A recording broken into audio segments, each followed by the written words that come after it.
And welcome everyone to the Men's Journal Everyday Warrior podcast. I'm your host, Mike Sarraille. Today I am joined by Alex Kunz, good friend, former SEAL, co-founder and CEO of Frog Fuel, which, if you didn't know, was the biggest sponsor of the 777 expedition, where we just set 4 world records, the tandem for 6 continents, the sports for 6 continents, and then the same 2 records for 7 continents. Alex, what's going on, man? Not much, man. Mike, I appreciate you having me on. It's interesting weather here in Texas, having to deal with a few tornadoes, but finally made it down.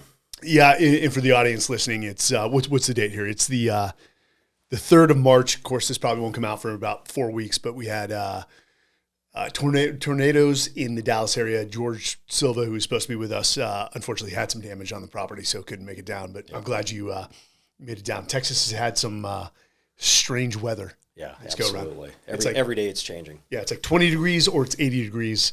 We can't find in between. Well, man, for the audience, you've got an interesting background. Just where were you born and raised, then eventually into the SEAL teams? Yeah, so born and raised Tucson, Arizona. Born in Massachusetts.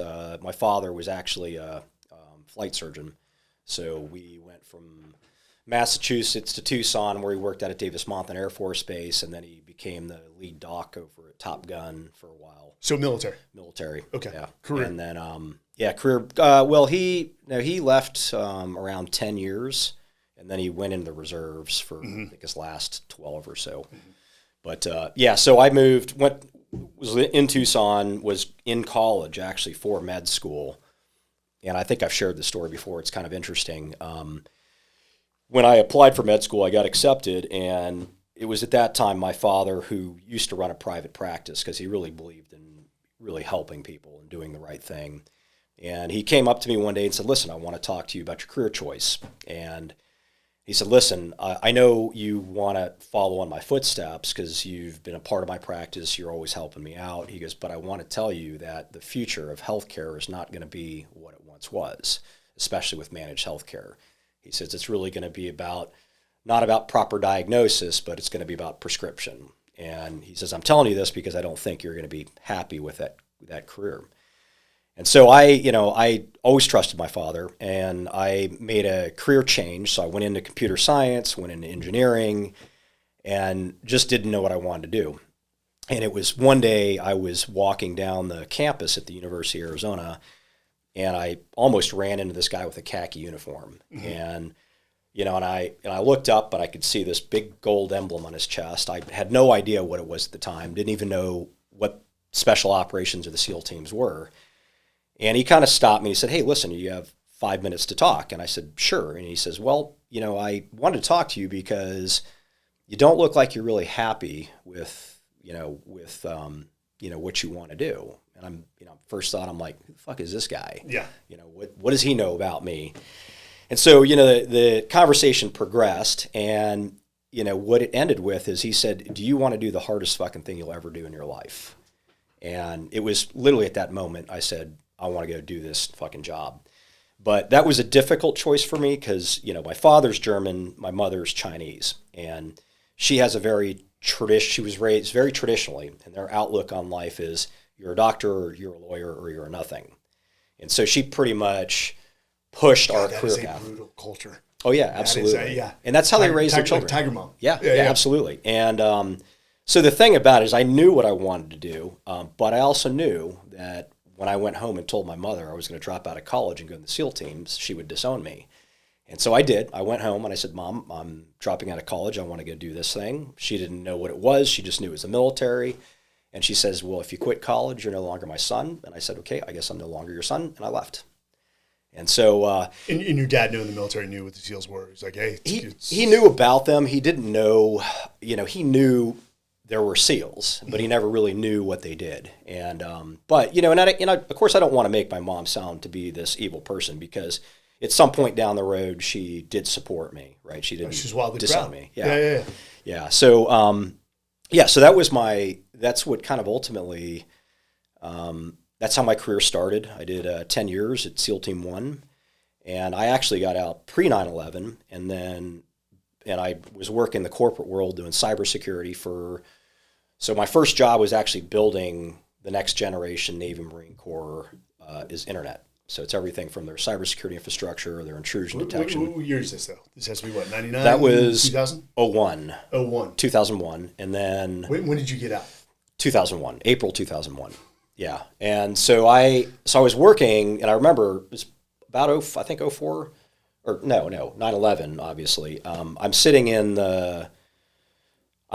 our big network operations center, which we can monitor hackers and all this other crap. And on the left hand of the screens were the Twin Towers. And I'm watching these planes fly into the towers, and I'm like, fuck, I got to go do something here. So at the time, I actually had a kid with, it's a former girlfriend. I wasn't married at the time.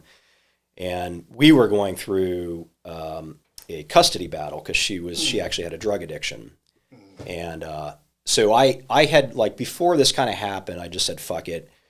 I need to go do something here. And so I called Jeff Byers, my partner, and I said, hey, dude, you're working, doing contract work for the agency. How can I get into this and go do it? And so I left corporate work and deployed to Afghanistan during OEF for about 3 years.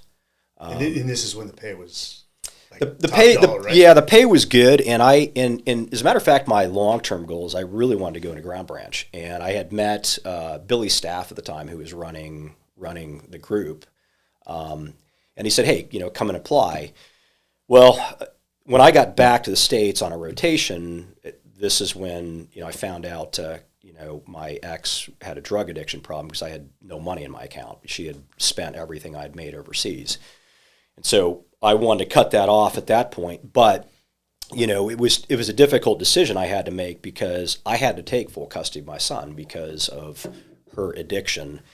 And the only reason that she had of winning custody, being the mother, was the fact that I was never home. Yes. So that was really the second turning point for me. It's like, hey, are you really going to continue going down range and fucking run around with a gun, or are you going to just put your head down and now focus on a new career? And so at that point, I just said, you know what, I've got a son, I've got to take care of him, and then I've really got to stop letting these things distract me and just focus on learning a new skill set and being good at it.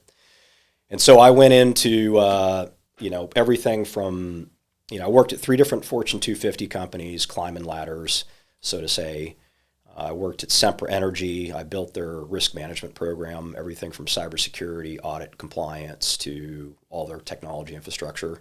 Did that for about 7 years. And then I worked at a mergers and acquisition firm in LA for about a year on the weekends. And then started a clothing company with my brother and sister while I was at Sempra. And then it was about 6 years ago I started Frog Fuel.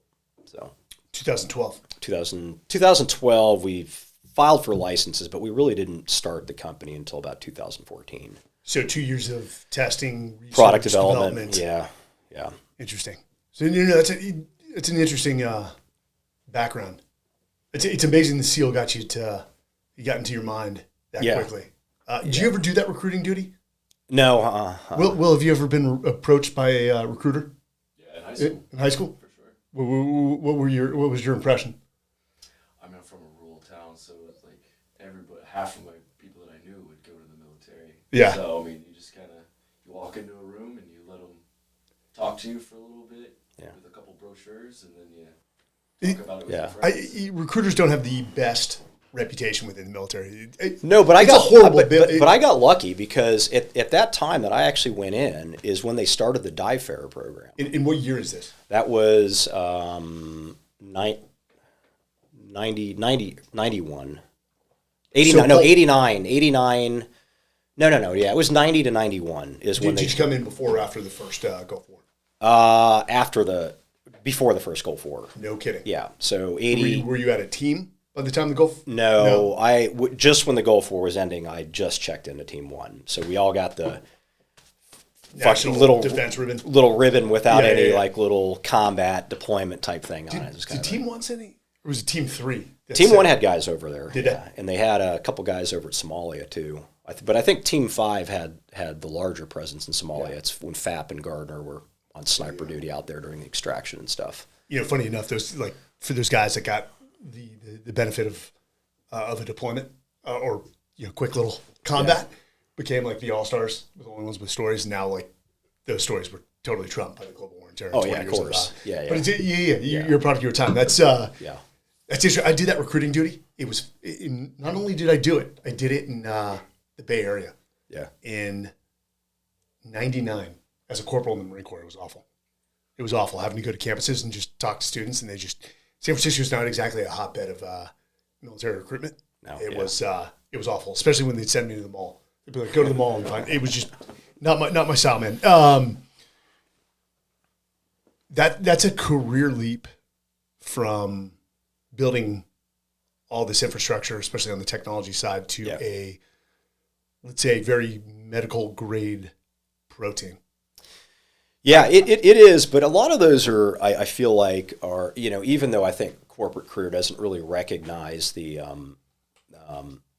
types of skills that you acquire in the military, and they don't really convert over to civilian job from their perspective, or translate. You're talking like actual hard skills. Actual hard skills and soft skills. Right. And the reality is I went from knowing nothing about cybersecurity to being a nationally recognized expert in cybersecurity in about 5 years. I mean, I was actually the subject matter expert for the Obama and Senator McCain's national cybersecurity bill. I helped NIST develop their ISO standards for risk management. So, I mean, and the reason for that is when you look at the types of threats that you're dealing with in cybersecurity, all the things that you learn in the SEAL team directly translate over to that side. Everything from gathering intelligence to trying to figure out who's trying to penetrate your networks, how they're trying to do it, and how to put up a defense or put up an offense. And so it's a lot of the skills I learned as a team easily translated into cybersecurity. All I had to do is think about it. Okay, I'm not standing on a ground anymore. I'm in a cyberspace, but yet I'm trying to protect a facility. I'm trying to protect an asset, and I have bad actors trying to break in or destroy that asset. And so when you start thinking about it in relating cybersecurity to a physical world, then it's very easy to start figuring out, how do I build layers of defense? How do I build intelligence? How do I build communications? And how do I protect networks? And not only to something that's very similar, but to also, again, a medical grade protein. Yeah. You and Jeff have taken those lessons. That, I would say for those special operations guys, or even in coming out of the conventional military, because your CMO is a badass from West Point, Aaron.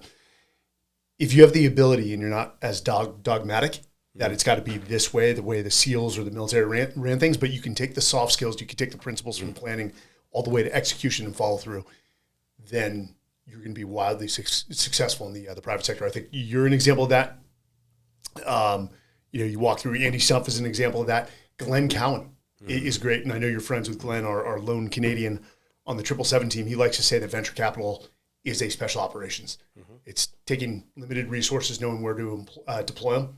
At the right time, the right companies, pouring into them and ultimately exploiting them as much as, exploiting, executing, building.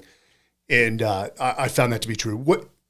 Who is the best, and this may be two different people, who is the best mentor or leader you ever served with in the SEAL teams? Captain Fitzgerald. So Fitzgerald was at Team 1. And then Admiral, right? I don't know if he ever made it to Admiral. But he became the CO, and why he stood out for me is he became... Vietnam era, I'm assuming? I don't think he's Vietnam era. No, he was probably in his, when I was there, late 40s. Kind of a stocky, blonde-headed... But would have been post tail end of Vietnam, just didn't serve. Okay. Tail end of Vietnam. But, what stood out for me with him is he was the guy who really wanted to push the boundaries of Team 1's capabilities. And he just said, Here, for example, when we were doing IADs, everything was really about safety, too much safety. And so I remember it changed. This next platoon I got into, we were doing just basic IAD training. And next thing you know, instructors are saying, just lay out on the dirt. And they start firing rounds right over our head. And they said, put your head up. We want you to know what it sounds like when the crack of a bullet's flying, a foot above your head. And they had us doing things like getting in a ditch, and the ditch is here and your head's right here, and they're M60 straight from the ditch, and rocks are flying up and hitting you. And my point is the training became more realistic because they wanted us to know what it would be like to actually get shot at. And so one of the things that Fitzgerald did was he said, okay, we absolutely are a waterborne unit, so we have to be the best at it. So I want to know what the feasibility is of actually diving and performing operations with communication gear and all this shit. And so, of course, he passed this down to our platoon, and everybody's like, fuck, dude, we got to dive with all this fucking comm gear and everything. It's, like, this is crazy. And because we've never done anything like that. And so I remember the day we showed up for the dive, we're trying to kit everything up, double waterproof, duct tape, and you already know the shit, the submersible bags. They're more than likely going to fucking open up and fuck up all your comm gear. So the cool thing about it is we showed up, and he was down there. He showed up in his dive gear. He had his wetsuit on, and he said, I'm going to join your platoon. I'm not a leader. I'm one of the boys, and I want you guys to tell me what to do.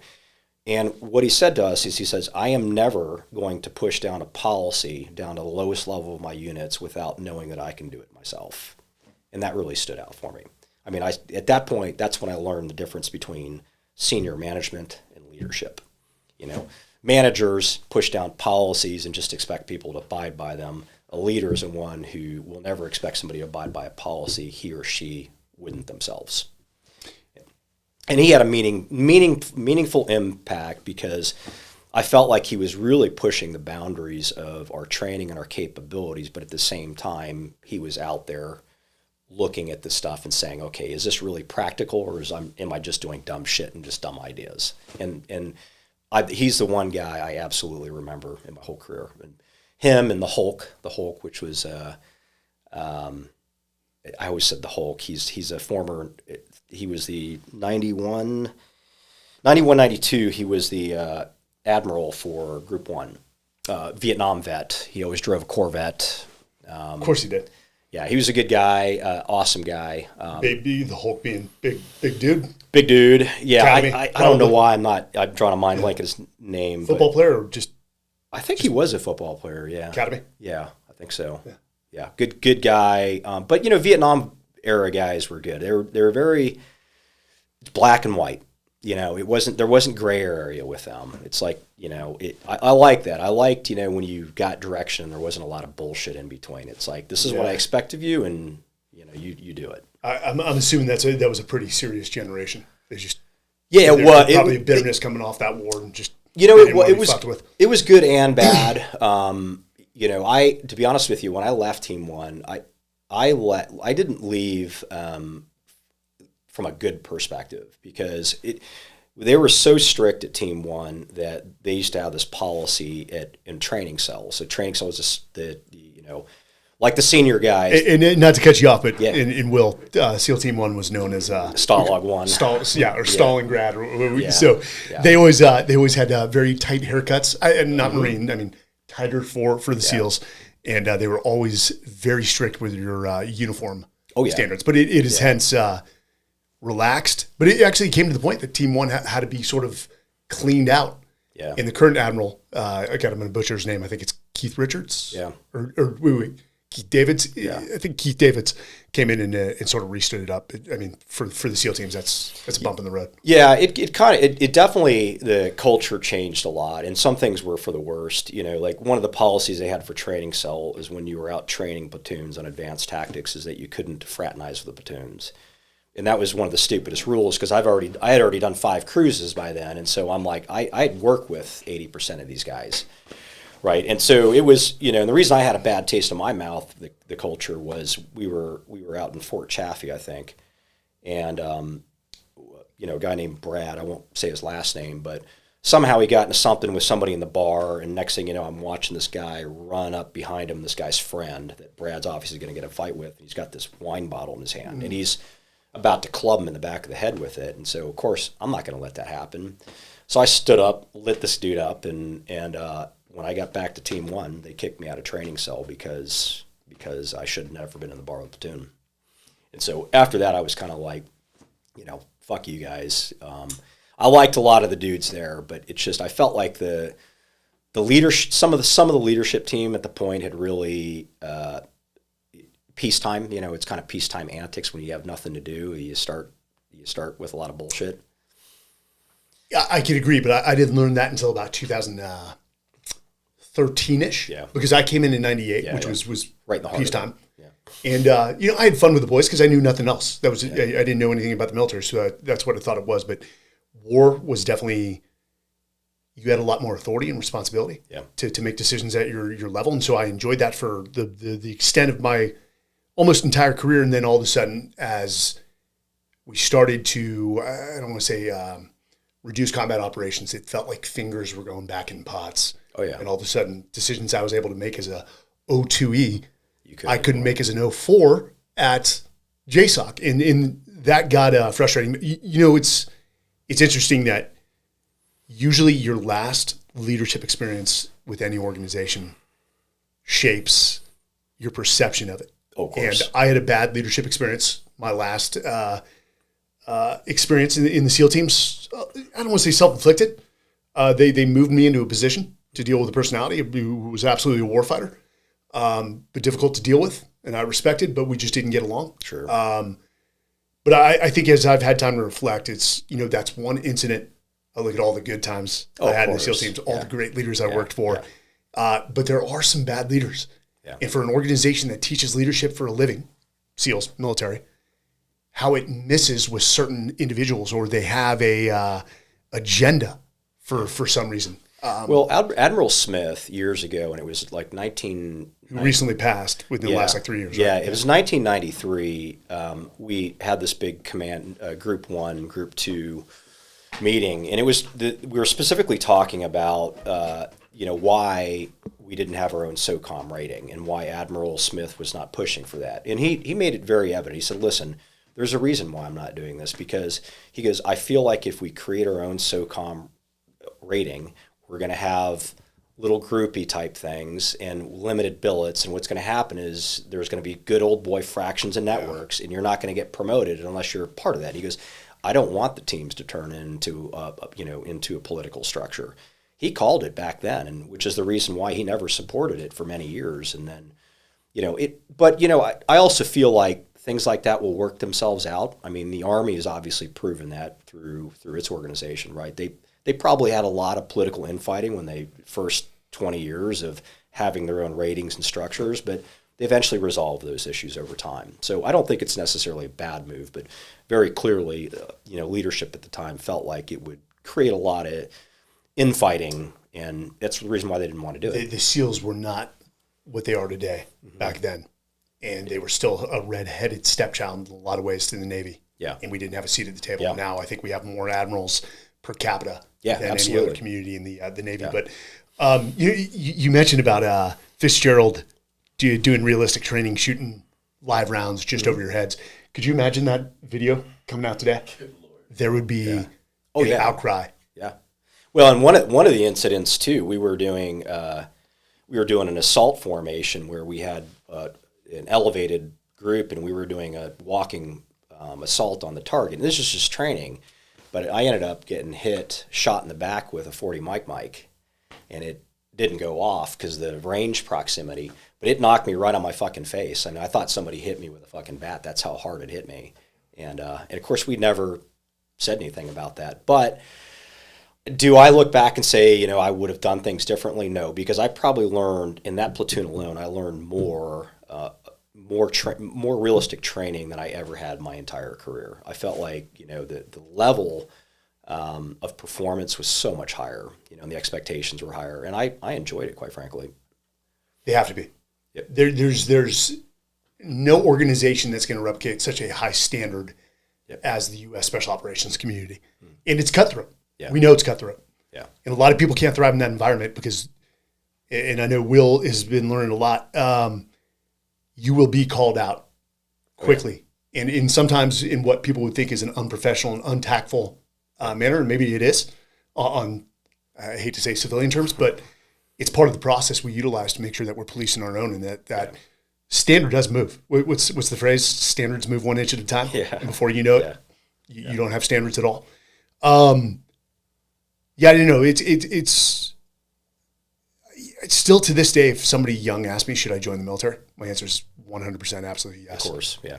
And I know right now they're struggling with recruitment, but I could not imagine who I would be today without the trials and tribulations that the military put me through while providing me some of the most world-class coaching and mentoring and leadership that I've ever seen. Yeah. You mentioned something about, inspire. I read a great article from Tom Kolditz. Try pulling this up, Will. General Tom Kolditz, the military leadership. But he said, and I love this, the reason that the military per capita turns out, I want to be cautious here. I don't want to say better leaders, but more leaders is one. The military is, it's not, we're not tactically the greatest, but we produce the best leaders. You look at World War II, you could argue that the Germans were not only tactically superior to us, they were also combat hardened. Oh, yeah. Because, but still our guys, through just exceptional leadership, overcame those challenges. But he talked about how the dominant form of leadership within the military is transformational leadership. Mm-hmm. And he defined it as the ability to inspire confidence and trust, turning the compliant into the willing. Yeah. And as you think back to those great leaders, you're like, damn, dude, I would follow that motherfucker to the ends of the earth. Oh, yeah, absolutely. Yeah. Yeah. And there's some guys you feel like you would, and there's other guys that you're like, I just wouldn't follow this guy anywhere. Yeah, but you do. Yeah, you do. You do, because of, I would argue that's more about the structure and hierarchy of the military. You don't have a choice, right? But I think that when you're more passionate and more inspired by people, then you tend to work harder. I feel like if you're following somebody because you feel like you have a choice and you believe them enough, then I feel like it's a different, the mentality's different, right? You work harder. You're more passionate about what you're trying to do, as opposed to just following somebody because you have no respect for them because you have to. Yeah, I guess from the civilian sector, you have a choice. You can always leave. In the military, once you've signed a contract for 6 years, you're in. But regardless, what I have seen is and there were plenty of bad leaders, platoon commanders, bad chiefs, where the boys, middle-level management, stepped up and dampened down their negative impact, or at least kept the guys focused on the mission. And sort of, again, assuaged whatever impact that person could have. But I mean, it's no different than the military. I was just on Fox News. They said, hey, what about this woke culture, being forced upon the military? And my answer was, I wouldn't worry about it too much. The military has lived through something like 40 plus presidents, and the needle never moves too far from the right or to the left, where even if woke policies are being forced on the military, we push so much authority and responsibility down to the lower levels. They keep the guys focused on the mission, being lethal, being ready, in a superior position compared to our enemy combatants. And if there's policies, they make sure they're in compliance and they move on. Yeah, and that whole phrase wokedness, I mean, this isn't the first time it's happened. It's happened in history. And what typically I feel like resets that is when we actually go into conflict. Because when you look at the time from when we went into conflict in Afghanistan, how many admirals and generals were removed from position because they didn't know what the fuck they were doing, right? They came from a culture that was not a warfighter's culture, and as a result, we wanted to kick ass. So they ended up finding the right leaders to lead the units into combat. So I feel, to your point, I agree with you. I think it's just an ever-changing thing, right? It's a cycle, and the military absolutely will outlive it. Yeah.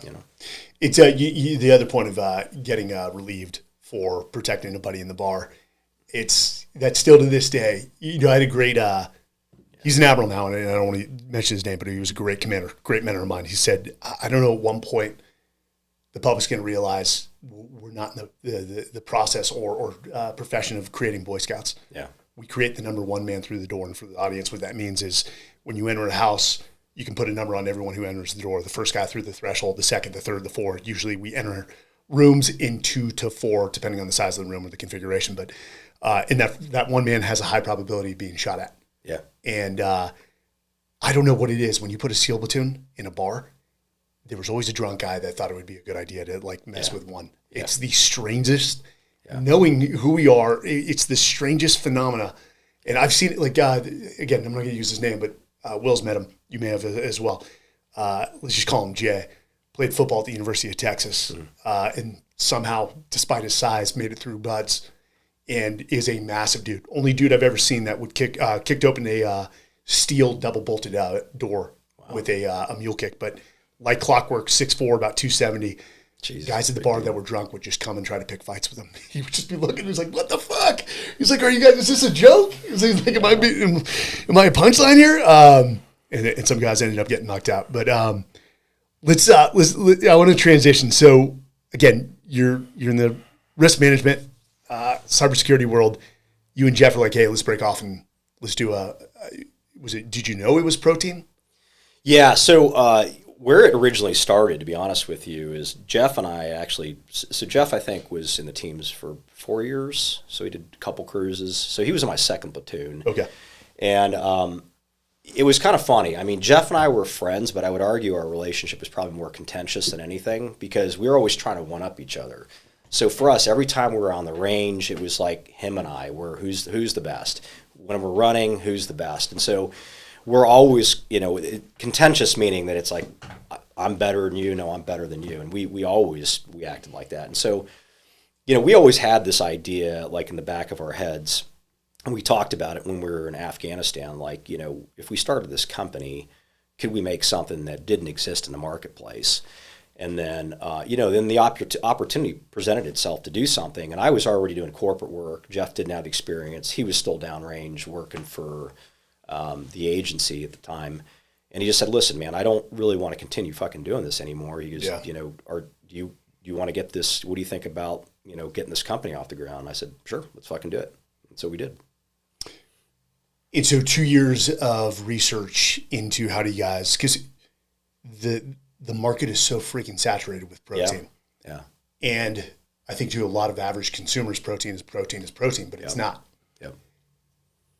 So, I mean, to differentiate a protein, that had to be wildly. It was hard. Yeah, it was really hard. But our strategy was really because when you looked at the market, yes, the protein market for human performance is really largely saturated. So we had to think about it from a strategic perspective. How do we educate a consumer that's already brand loyal? And so what we knew was at that time, there were a lot of products with supplement labels making claims, but there was no research to back those claims. So what we did is we decided to start with our medical brand first because we wanted everybody to know we were a true clinical brand that we're actually which is Pro-T Gold. Pro-T Gold. Pro-T Gold, which your primary client for Pro-T Gold is actual medical facilities. Medical facilities for post-surgery. So we use it for bariatric surgery, post-surgical wound care, dialysis, chemotherapy. We have arthritis treatment. We use it for treating burns. I mean, there's about 14 different medical indications we use that product for. And that product is actually a lot of people don't know, and they think Frog Fuel's our larger brand. Throw up Pro-T Gold. Oh yeah, but Pro-T Gold actually is our larger brand. It's just that most people don't see it because it's in a medical facility. How many for Pro-T Gold? How many products do you have? 2 or 3? We have one formula pretty much available in liquid, powder, and 2 flavors. And what's the major ingredients? Collagen protein. Collagen protein. Yep. And we manufacture our own collagen protein here in the United States. And when you look at like 80% of the collagen market, a lot of it's procured from one overseas manufacturer. And it's not really a unique product. And that's where we have the benefit is when we developed our own product, we had the ability to create our own protein molecule. We're not sourcing it from somebody else and throwing it in a bag or a box or a bottle and saying, we've got a unique product. No, we truly do. Because we could design the amino acid structure based on real world application. And that's what we did. And we actually also have real world studies, everything from post-surgical wound healing to how quickly our product digests into the body to the performance gains that our product So let me ask you that, because on this it says 100% protein. And we took this all of 777 leading up to it. And we'll talk about some of the guys who were like, I took it for 30 days and my joints felt better. 100% protein digestible in less than 15 minutes, which to me, I guess I would ask you, okay, that sounds pretty awesome. But compared to, that typical protein collagen powder I'm putting in, what's the difference? That usually takes, an hour? 60 to 90 minutes typically. And the best way to explain it is that the reason why our product's different is because we actually manufacture the protein molecule down to a size of like 2,500 Daltons, which to give you an idea, the pores in a human digestive system can roughly absorb a molecule roughly 4,000 Daltons or smaller. So we're half the size that can be absorbed. So we go right into the bloodstream. Now you compare that with like a hydrolyzed whey, 18,000 Daltons. A standard collagen protein molecule is 30,000 Daltons, which means that the acids in your mouth, or the enzymes in your mouth and the acids in your stomach, have to break that molecule down multiple times before it can actually be absorbed in your bloodstream. And most of the time with other proteins, that doesn't happen until it gets down to your intestines, where for us, the majority of absorption happens within the mouth and the stomach. Interesting. And so it's all in the process of getting the protein molecule as small as possible. And so and there's a limit to that, because if you start going anything below 2,000 Daltons, now what happens is you're actually breaking apart the amino acids themselves. And so, I mean, that's something we do want to test down the road, but, the theory here that we have is that, well, if you break down the actual amino acid itself, then technically you're kind of eliminating the effectiveness of that amino acid. And that's a theory. We don't know if that's true because we haven't tested it yet, but that's one of the things we want to look at down the road. Interesting. You and Jeff definitely don't, I know you had an interest in the medical field. You guys don't come from a chemistry background. So you went out and found subject matter experts, brought them in, and so what we started with is looking at research papers that were already conducted. So major research by universities, and the first thing we actually noticed is that a lot of the research in the United States at that time, so around 2012, was really biased. It was biased on whey. There's actually a study that was conducted, and it's actually used as the basis for prescribing protein and they call it I think it's the DSS study. But it was really measuring protein absorption in children. But what they did is they used that test as a way to say that if you're a person trying to gain weight, you have to take your body weight in grams of protein per day. And it was done by the monopolies at that time who manufactured whey. It's old science, and it actually doesn't apply anymore, because we've actually done a lot of studies with our product to say, that demonstrates if you take any more than 15 grams per serving, it's providing no medicinal benefit for your body. So you're really just wasting protein. And I came from the era taking 200 grams of protein a day. Now I take 30 maximum a day, 30 grams maximum, and I'm still maintain the same size, same weight, everything else. And so you're for Frog Fuel, you do have one that has what's the max protein? 15 grams. 15 grams. Yeah. That's what I thought. Zero carbs. Yep. Zero carbs. One. Yep. These in particular, this one is the Ultra, and then you got the Ultra Energized. These are more for you want to take these during activity. Yep. Absolutely. Okay. Yep. Protein, carbs, electrolytes, and then 2 amino acids to increase endurance output and capacity. So you've got triathletes and endurance athletes. Yeah. We have power lifters. So we got. It's all over the map. Arm wrestlers, guys doing the slap, what do they call it? That's got to be one of the, yeah, it's crazy. Yeah, it makes no sense to me. I saw some, I've seen some women get knocked out. I've seen some dudes get knocked out. Yeah, and these are big dudes. These guys are like hulks, man. I think, we've got, Mr. Olympia is going on right now. Or not Mr. Olympia, the Arnold Classic is going on right now, right? March 2nd. And I know, what's the famous YouTuber guy? Jake Paul. I saw that he and Arnold were promoting one of those contests at the Arnold Classic. Yeah, Arnold's all over the place. Yeah, there's some big dudes that show up there, man. First time I ever met a bodybuilder was in Thailand when we actually deployed through there, and I came to learn. I knew nothing about steroids and all that other stuff, and then what I eventually learned is a lot of these guys go open these gyms in Thailand because then they can juice up. Have access to a juice up and work on a gym. But these guys at the level which they're pumping the stuff in their body, it's crazy. We met one guy at the time and he was Mr. Olympian doing 12, 15 shots a day.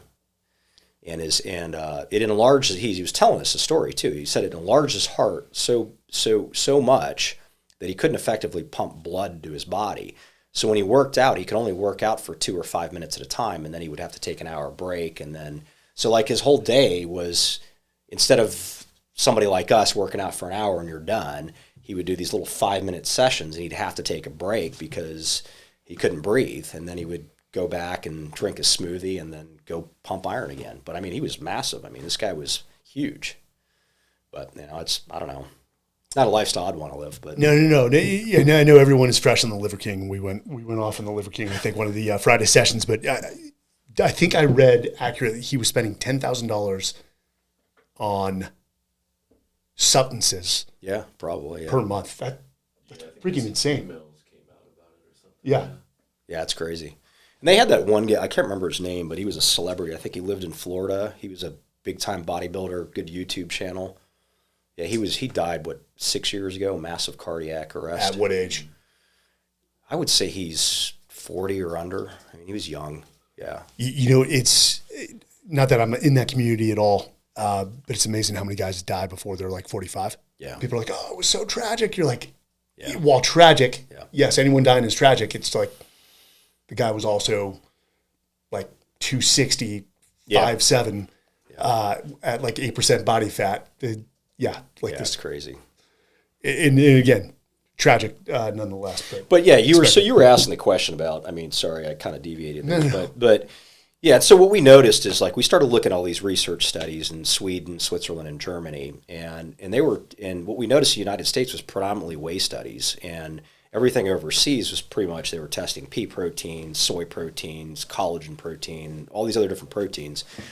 And so that's where we educated ourselves on the different types of proteins, the different amino acid structures, and then we found the most convincing evidence came from collagen because they, at the time, it wasn't commercially viable. They were spending millions of dollars to perform these studies, which didn't necessarily mean you could create a product and make it commercially viable at the time. But what we noticed is they were using collagen to rebuild knee joints. They were using to treat macular degeneration, which is your rods and cones in your eyes are dying, and it would reverse that process. So the evidence was there that collagen truly was a superior protein. So then, to your earlier question about did you hire expertise? Yes, we weren't formulators, we're not chemists. So we ended up partnering with a Stanford doctor to actually help us formulate. We basically went to him and said, these are 5 requirements we have to have in a product. Can it be done? And the answer was yes. But 5 requirements being driven by probably the medical community. Absolutely. And what they want to purchase. Yeah. I'll tell you this. I did this for quite a while, but I would take this in the morning, the Ultra Energized, which surprisingly has a little more caffeine than I expected. Yeah. And then afterwards, I would take the standard Frog Fuel with just the 15 grams of protein. Yeah. Yeah, it's my staple every day. I love that product. One of the most interesting observations from a couple guys is they took it consistently for 30 days. And they said their joints, I know Fred Williams, Fred's got to be around 55, skydiving community, so he's probably had his share of joint issues, but he said his joints felt great. Guys said the other, very similar input, that their joints felt really, really good. Yeah, I mean, for me, getting out of the teams, one of my major injuries is we were doing a sub-ops, and and this was actually, you could technically say it wasn't wartime, but we were actually doing a real-world extraction for another platoon that had some issue where a guy got stranded, stuck on an island, and so we were already in a submarine, so they actually asked us to do a dry deck recovery. And so we ended up having to get this guy, and it was amazing. The water was crystal fucking clear. It was flat, and we were just, and it's beautiful when you're just cruising across. Everything was perfect and flawless. We go to the beach, we get this guy on the boat, and he's all jacked up, and we get back to the sub. We've got all 4 boats. We did the periscope wet deck thing. The boats came lined up perfectly, and we're untying stuff. All of a sudden, out of nowhere, this rogue wave about 50 feet comes out of nowhere.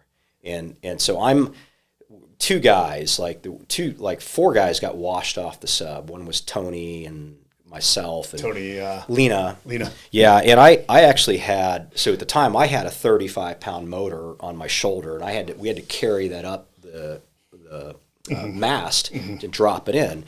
And the way you maneuver it, you're tied into a line, but you got a carabiner, and that line's tied into the boat. So every few feet, you got to unclip that carabiner, clip it back in, and slide this thing along. Well, just as I unclip this thing, I hear wave, and all of a sudden I just feel like something hits me right in the face, and I'm in the water. And all the while this is happening, the motor peeled, like took my arm, and I felt my arm just go pop, real loud fucking pop. And in that process, the motor itself actually hooked onto my UDT shorts, the carabiner did.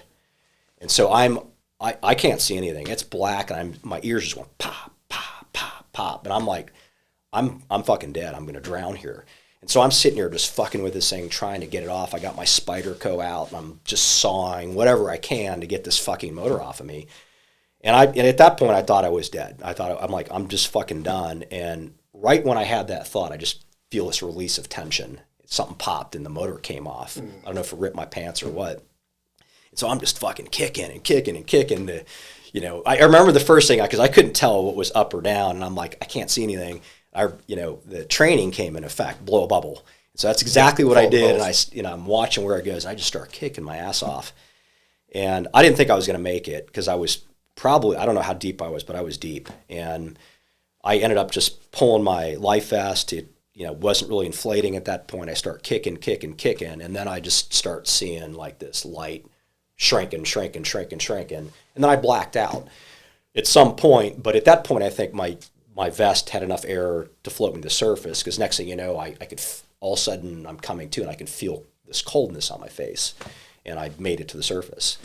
But I'm like, I come up, and I'm looking at the sub that's like way fucking down there, and we ended up losing, I think, 3 boats, a bunch of weapons, comm gear, all washed off the boat, which was kind of fucking crazy, because it was literally the most perfect day you could ever imagine. It was just one wave came out of fucking nowhere. And that is the ocean for you. She will always win. Some crazy days at sea. Yeah, and that's like, for me, like, I literally have no muscle. And so, of course, in the teams, you don't tell. I was just deployed, and I'm like, I'm not fucking telling anybody, but it's the muscle that connects my shoulder to my actual pectoral muscle. And so what it did is it balled up in my pec, and I just didn't fucking tell anybody. And so that did me kind of in now, because I can't get it repaired, right? The muscle just, it retracted, and it just dissolved and went away. But I have no muscle in the front of the shoulder, so I can't lift a lot of weight vertically. But I had a lot of joint pain because of that. A lot of impingement. My fingers would go numb, I would assume sleeping. So. Yeah. Back, my lower back was always fucked up, my knees. And I've been taking this product now for, going on 7 years, and I feel like I'm a new man. I don't have any joint pain. I'm actually lifting. I can't lift a ton of weight, but you got to remember, I went from not being able to lift a 5-pound dumbbell with my right shoulder. Now I can push press 165 pounds. Yeah. So I don't know what changed, but something changed, right? Yeah.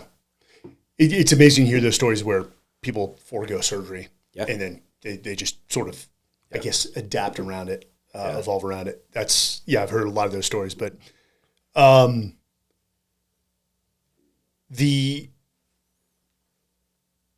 777, man, let's talk about that a little bit, because you were almost immediately in. Like, we didn't really have to convince you. You're like, yeah, we're in. Yeah. And speaking of the sea, I don't know if I've told you, we're about to support 6 soft guys, 3 SEALs. Some you may know. They're going to row Drake's Passage from the tip. Yeah.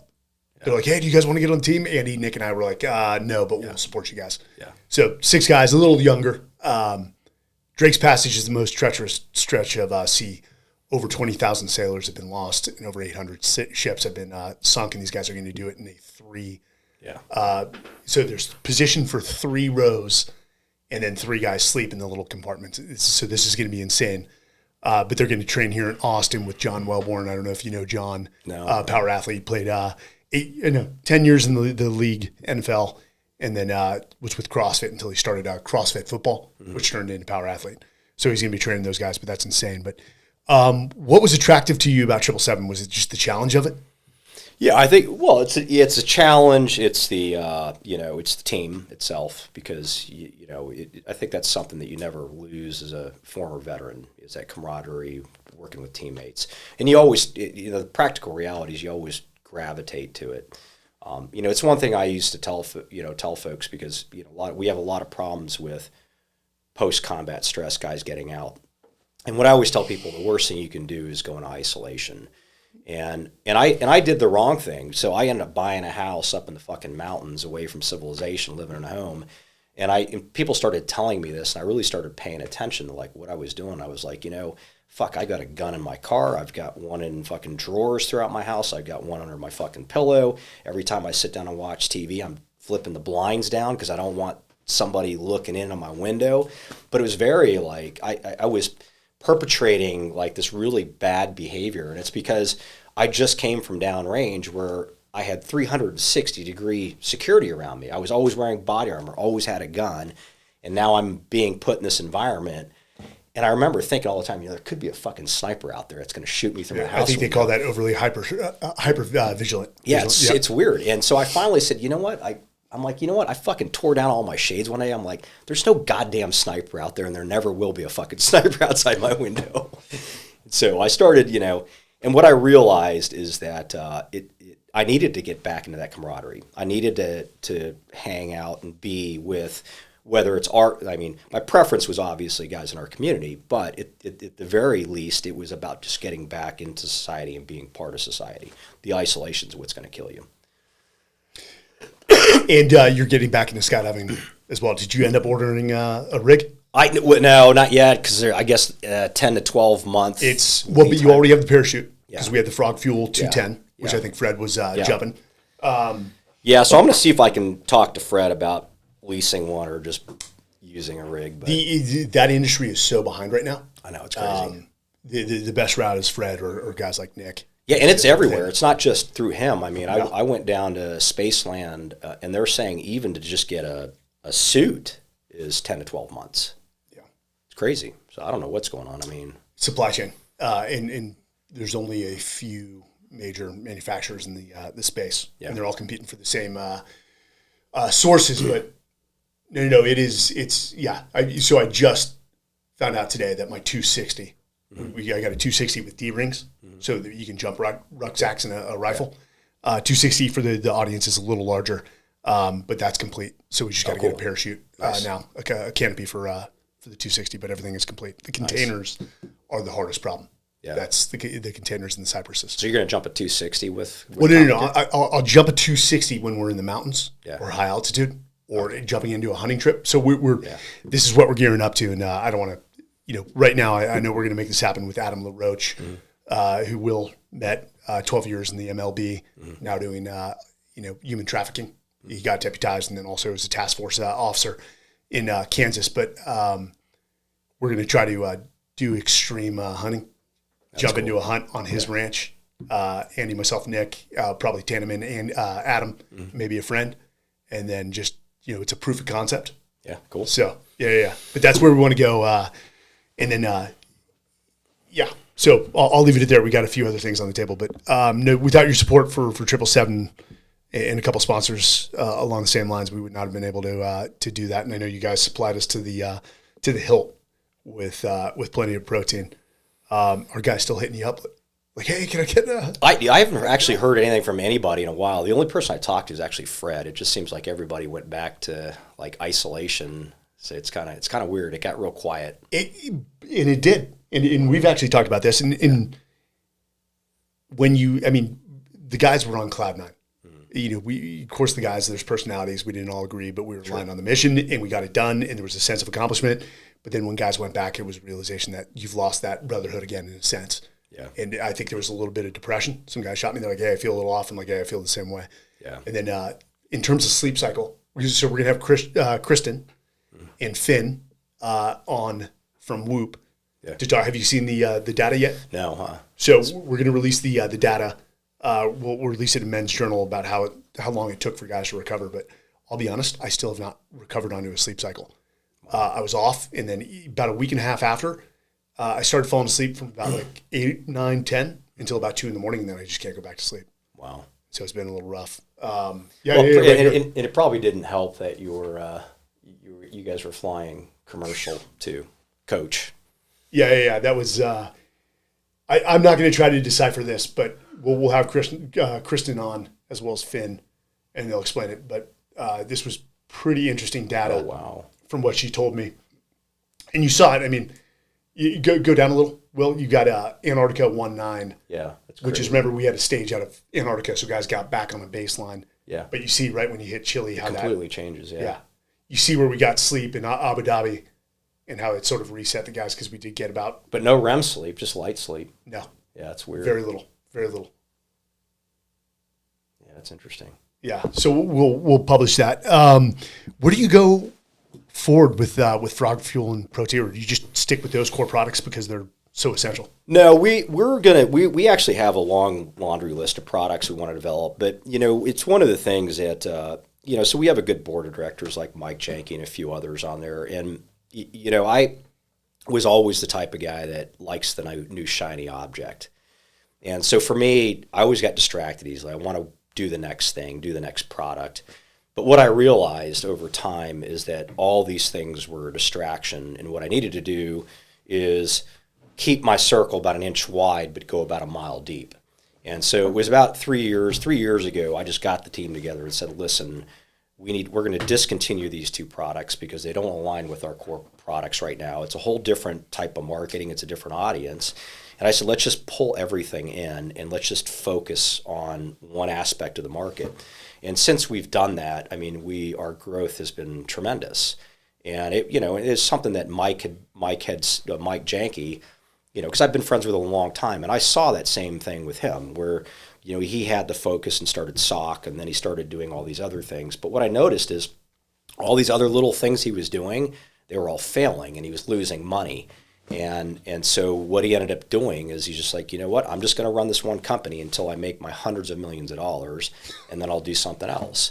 And he did, and he's been crushing it. So it really told me it's the same thing. One could argue you're just running one company. I am, but for every product you create, it's a different audience that you're trying to sell it to. Now you're pulling resources from marketing, you're pulling resources from your sales team, and so. Since we've had market focus, our average growth rate's been about 120% year over year, as compared to about 25-30%. So it's a huge change, massive change. And now what I feel like is, once we get to be a major brand like a Red Bull, and we're in all the Walmarts, then line extensions are fine because I already have shelf space and there's already brand awareness because it's still going to be Frog Fuel, it's still going to be Protein Gold, but people at that point are going to know it's a trusted brand and be willing to try other products, and I don't really have to try so hard to market the additional products. So I think that is a valuable lesson for the audience, and I don't want to say that I'm able to speak from this position given how much shit I have on my plate, but say that again, an inch wide. And a mile deep. In a mile deep, which is to say become so freaking good at one thing, and I know there's a great book, The Power of One. Become so good at one thing. Yeah. Become the subject matter expert. Or if you want to look at it as a bullseye. Yeah. As a company, fill that bullseye up to the brim until you move on. Your core product, your core service, before you ever move on to anything else. Yeah, and I think it's a lot like, it does directly translate from the teams too, because, one way to look at the teams is we're jack of all trades, master of none. But that's perception because you get good at all these little things. But the second you get that mission profile, you're rehearsing until you've figured out every other what if and every other contingency. So that way when you go on that, by the time you get on that op, you're a fucking expert, right? You've had all that focused to complete that one mission, and then you move on to the next and you do the same thing over and over and over again. And I think that's how kind of the teams relates to business is we have the versatility to do a lot of things, but we do have to focus on that one mission to make sure that we're successful with it. Yeah. So, another way I took that was, as a whole, jack of all trades, master of none, is we were never the best in the world at anything. Mm-hmm. And the interesting thing for the listeners is the best snipers in the world are not military snipers. Mm-hmm. They're civilian. Yeah. And I remember going to McMillan Sniper School in Phoenix, where it was like 4 SEALs. I brought the guys, 3 others, and then all these police snipers, and they wiped the table with us. Yeah. Why? Because they had a mandate to fire something like 100 rounds per month. Yeah. Where you and I were you a sniper? Yeah. Where we would become really good within 2 weeks of training, and then we wouldn't touch the gun for another 3 months. But we did have people that were experts within certain fields, which had this beauty. I think we call it dynamic subordination. If you're the breacher, when we have a breaching scenario, regardless of rank, right. we're all following Alex. And if I could be the strike force commander, I'm the troop commander, you're like, get the fuck out of the way, go hold security over there. And what do? I go hold security over there because you're in charge at this moment. And there was a beauty to that. But yeah, I do remember getting tasked with missions that were not our subject matter expertise, but we would just rehearse for 6 months. Absolutely. And then, those skills degrade after 1 month of not doing it anymore. Yeah, and I feel like, really the versatility in a company is that we have the versatility that we know enough about each of the different department capabilities like finance, accounts payable, accounts receivable, marketing, and stuff like that, that we know enough to know how to run those departments and how to structure them. But by no means am I going to be the person getting into that system doing the fucking bookkeeping because I don't know how to do it. But if I did want to do it, then I would focus on that one specific skill set and learn it and be good at it and then move on to the next. So, for me, having somebody like Mike as a mentor and Daniel and a few others, I mean, I got to see it, because I always had this vision. What you don't think of is like these guys have hundreds of millions of dollars and you see them doing all this shit. And you're like, I can fucking do that too. So I remember the first thing I did is I drew out this structure of a holding company and all these entities under it. So the funny thing is when I started the clothing company, I had also started Frog Fuel. I was also working with a group that we were actually doing diamond mining in Africa. And so we were importing diamonds. And all of them could have been fucking lucrative. But what I realized is every one of those things I was doing was distracting me from something else. And I had to take resource time. And that's when I, went to the clothing company, my brother and sister. I said, listen, I'm done. You guys are doing a great job with it. You take it. The guys for the diamond thing, I'm like, listen, this is really a distraction here. We got to do all this security. I got to fucking hire people. And then everybody's trying to rip me off and I just don't want to fucking deal with it. So I shut that down and I just, for me, I just Frog Fuel, Protein Gold, all in. Burn the boats. Yep. And it's a hard decision, man, because like a diamond thing, I mean, we would have made about per transaction, about $3 million a transaction, doing about 30 transactions a year. Made a shit ton of money. But what you don't realize is all the work and effort because everybody's trying to fucking rip you off. Everybody's trying to steal from you. And you got to have these huge security details and you got to go through all these regulatory approval process. And it just, to me, it wasn't worth it. That's the, for Will, that's the cost of doing business overseas is, you have your expense sheet and one of the line items would literally be, some people would call it fudge, like 50,000 for bribes and everything else. It's the way it works over there, especially when I started to get into the maritime industry on the military side, I learned that is a racket as well. Everyone's trying to rip you off by just jacking the price up on diesel or whatever, MoGas, whatever it is. But and I think it's worth mentioning. So Mike Janke, former Navy SEAL, and that's what I love about you guys. Both enlisted, both created and ran highly successful companies. And it goes to show the caliber of the guys. People are like, oh, well, was he an officer? I'm like, no. He wasn't. And trust me, in our community, that doesn't fucking matter. Yeah. I would remember, so when I was a strike force commander or a troop commander, really 25 core guys, I had a bachelor's degree and like 5 of them or 6 of them had master's degrees. Yeah. And what was even more amazing is we'd get back from a target at like 6 a.m. and we'd debrief for an hour and the guys would go knock out 3 hours of their masters online. Yeah, it's crazy. I'm like, I don't know how they can do it. It took everything in my power just to be good at my job. Without adding one more thing to the plate, but as well as Daniel, I always screw up Daniel's last name. Wynand, who was the founder of Shopify. Yeah, is on your board as well. Two heavy hitters, but for those that didn't know, when we did 777, there's a reason we went coach. We didn't want a private plane. Everyone's like, "Oh, just get a private plane." We're like, "No, we don't want to do that. This isn't a luxurious trip. We don't want it to be a luxurious trip, and the optics on that would look awful." And even when I told guys we were going to fly commercial, I think it was Glenn. He's like, "Oh, okay, so we're flying first class." I'm like, "No, dude, we're flying economy to keep cost as low as possible, so that every dollar we make can go to folds of honor for scholarships." But when we landed flying from Santiago to Miami, an hour and a half before we landed in Miami, the NOTAM system went down. I'm forgetting what day this is. I think January 11th or something. First time the NOTAM system has gone down since 9/11. Yeah. And so when we land, we turn on our phones. No airplanes taken off of that system. All flights grounded. Yeah. And so when we land, we turn on our phones. The bloop, bloop, bloop, bloop, bloop, starts popping up from American Airlines, your flights are canceled. And we still had to knock out that jump in Miami, actually skydive Clewiston. And we came together, and this is what I love about the group too. It was like, okay, this is a problem set. No one's losing their cool about it. What do we do? Guys threw out some ideas, and it was Glenn Cowan, the Canadian, said, let me make some phone calls. And he called Mike Jenke. He called Daniel and said, hey, we need some help. Yeah. And so we flew private for one leg to stay on mission. And two good Americans, Mike Jenke and Daniel Wheaton, made that happen with a G5. And so we owe them big time. And we'll make sure we make it up to them. But Alex, I can't thank you enough for going on. What I would say, because you're not a sponsor of this podcast, and you were a sponsor of 777, is for the audience, here's my challenge. I took 2 a day. I don't know what your recommendation is, but I took 2 of the 15 gram ones, plus one of these. So actually that's close to 40 grams of protein through frog fuel. Do it for 30 days, and I guarantee you'll see a difference in your joints. And that's just my unofficial challenge to you guys. If I'm wrong, send Alex and I a note and say you're full of shit. I'm fine with that.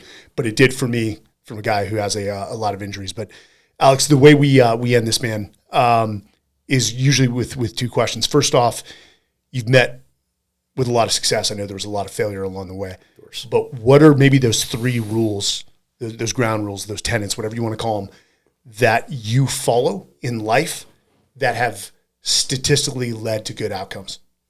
Yeah, so one of my core beliefs is be a leader. And what I mean by that specifically is what you expect of others, you have to be willing to do yourself.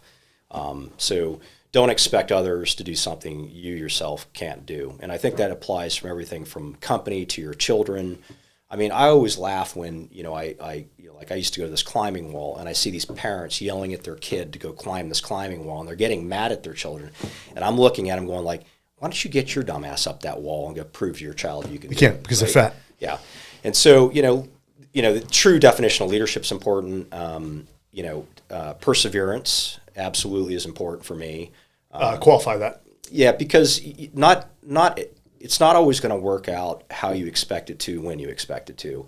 And perseverance is your willingness to push beyond those obstacles to accomplish a goal. And that's, I think that's very important.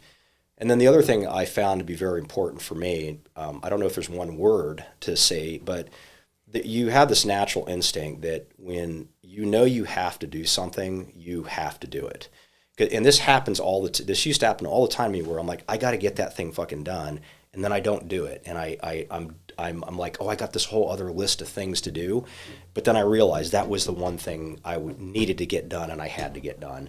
And so now it's I regardless of what I have on my plate, I trust my intuition.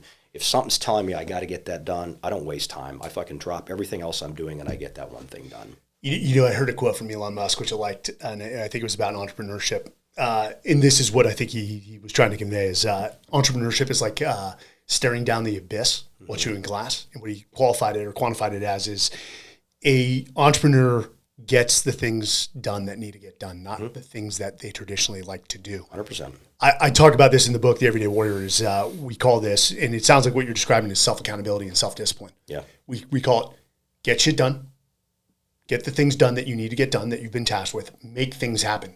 Yeah. Don't wait or be passive for things to come to you. Go to, as we say, run to the sound of guns, identify problems, or seize initiatives on behalf of yourself, your organization, and then do it all again tomorrow. Yep. And it never stops.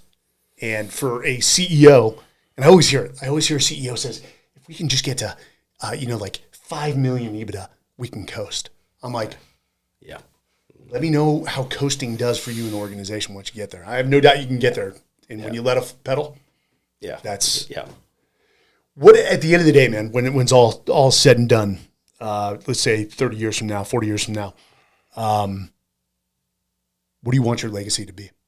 And what are you doing to secure that? That's a great question, because I had actually thought a lot about that throughout the years, and I'll put it into context. So, once I made it into teams, I realized that I could have anything I wanted in life as long as I focused on it.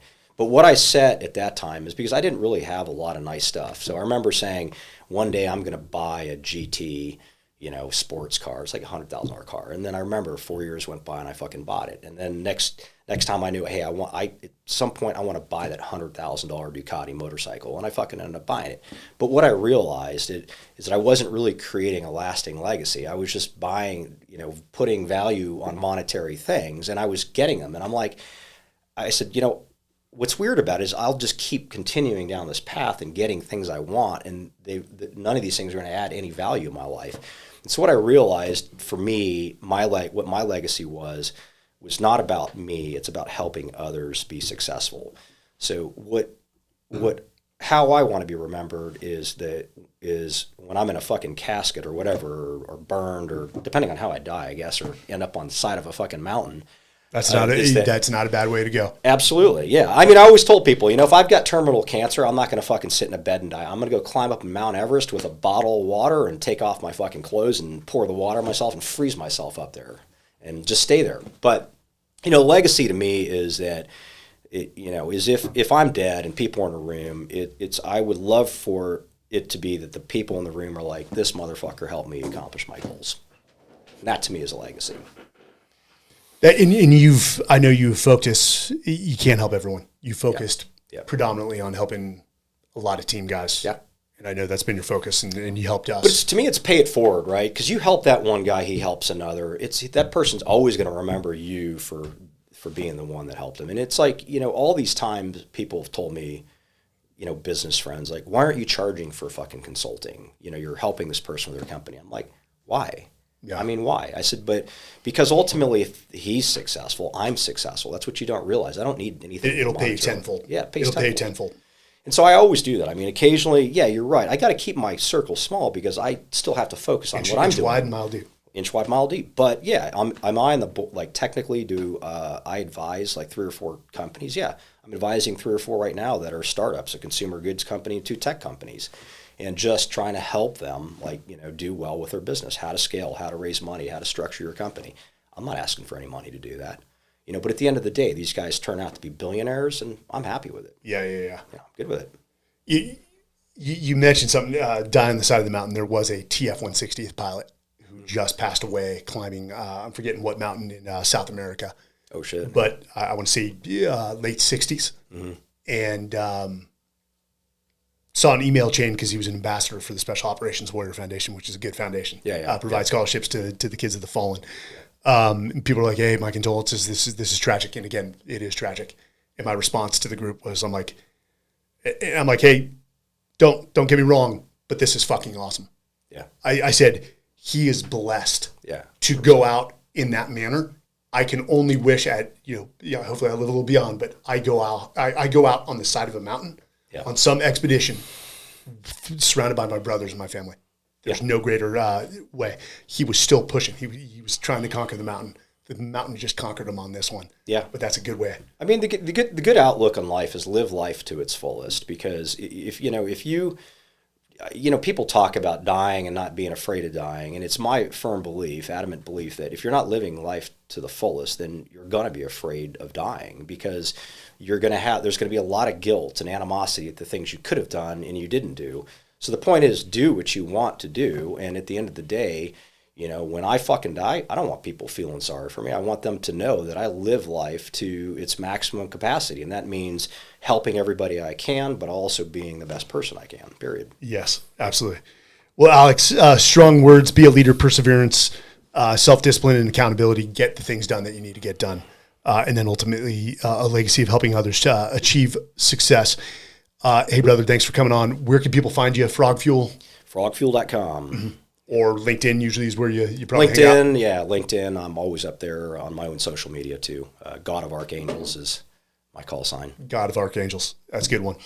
Well, guys, remember, we're trying to remind our audience, pick up a copy of The Everyday Warrior, which is the basis of this very show in the Men's Journal Everyday Warrior Initiative, a no-hack, practical approach to life. Again, this is not my autobiography. This is a collection of lessons I learned from watching some of the most amazing men and women who I consider warriors that I served alongside, and what I learned from them, not only from foundational building blocks, positive habits, as well as mindsets, again, and 50% of the proceeds are split between Special Operations Warrior Foundation and Folds of Honor, because I'm basically taking the lessons of the fallen, putting it into a book. So that's my way of paying it forward. You can find that on Amazon. The audiobook comes out on March 21st. It has about 30 minutes of exclusive content where I go off script and give you a little more context that the book doesn't give. So please check it out and support these two communities with your purchase of the book. All right.